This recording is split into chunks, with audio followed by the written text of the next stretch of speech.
You know, I knew it was too good to be true. That's why I didn't throw the confetti in the air.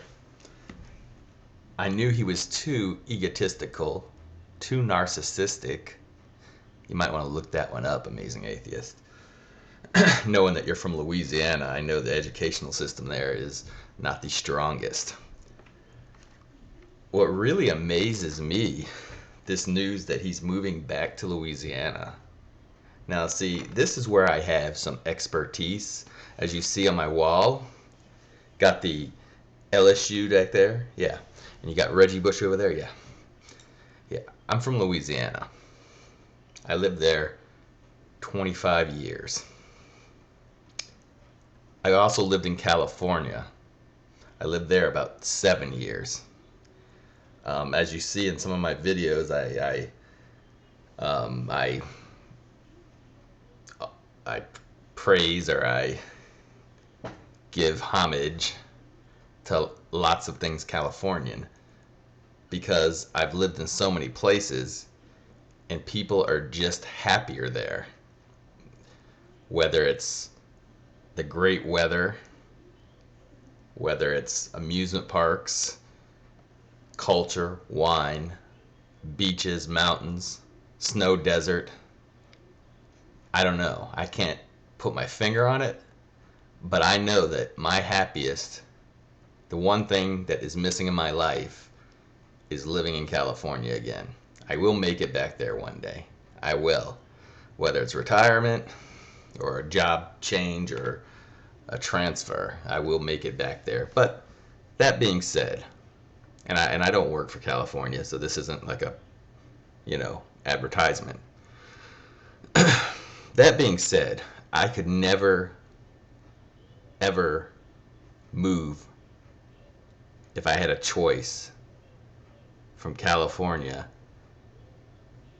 to Louisiana. Not that Louisiana doesn't have a nice culture and it's got good things about it. Listen, I loved growing up there. It was the only thing I knew, but I loved growing up there. But the oppressing heat and just the way people think, not everybody, but listen, we've got Amazing Atheist who's from there. He's got 10,000 subscribers. We have Yoakum from there who's thinks he's a preacher. I mean, listen, that's what you move down there, that's what you get, I won't say that they're a true representation, but there's certainly a lot of people down there that are like these two individuals. Yeah, I don't get it. That really speaks volumes. Maybe it's not his fault, but I mean, I take it the guy's over 20. He didn't have to move back. I mean, maybe it's easier to live with your mother. I can certainly understand that. It's comfortable, no doubt about it. But yeah, that miffs me. Why would you move from California to the South? That one that just floors me. You can ask me, well, why am I not living there? It's not because I don't want to live there. Believe me, it's because financially, it's definitely a burden. But from what I see, it looked like, well, Eminem says he was renting his California lifestyle. It looks like they had a decent house there. Maybe they had one of those ARM mortgages and time was up. Maybe that's what Eminem was alluding to. I don't know. Another thing I want to bring up here. I think it was funny. I unsubscribed to this guy's. I think his name's Crossborg, and I'm sorry if I'm getting the wrong name. I believe that's who it is.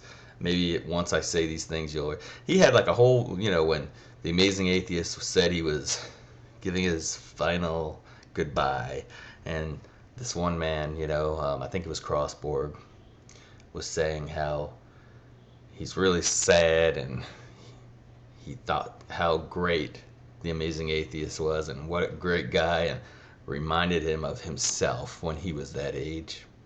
And he had a lot of high school buddies that were like The Amazing Atheist. And all I could think of when this guy was saying this was, so you're admitting that you had friends that were a bunch of assholes, and that at one time when you were that age, you were an asshole. I wouldn't be admitting that on camera for all YouTube to see. You know, maybe you're talking about, I don't know if this guy's a character, The Amazing Atheist. Maybe you're talking about his on-phone personality. When you talk to him, he's a great guy. But all I see is what I see on YouTube. So, well, I guess that's long enough speaking on this subject. Just amazing to me, though. I mean, yeah, I just knew it was too good to be true. I knew he would be back. If I had to bet the over under, I would have won. I would have picked under 2 weeks. Oh well. You know, what can you say?